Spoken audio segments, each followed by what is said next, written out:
So, hi guys, this is my first time na magpa-vlog po ako, and ang gagawin ko pong vlog ngayon, titignan ko po ang mga laman ng bag ko.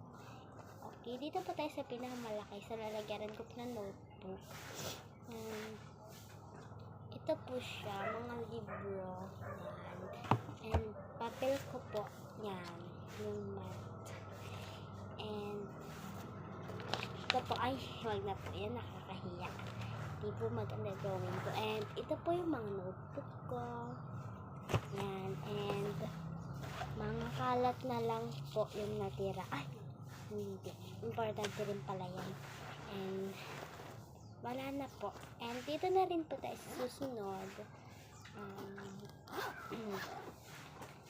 Ito po. Lalagyanan po ng papango ko. Ay, maubos na po yung oras. Sa part 2 na lang po. Bye-bye!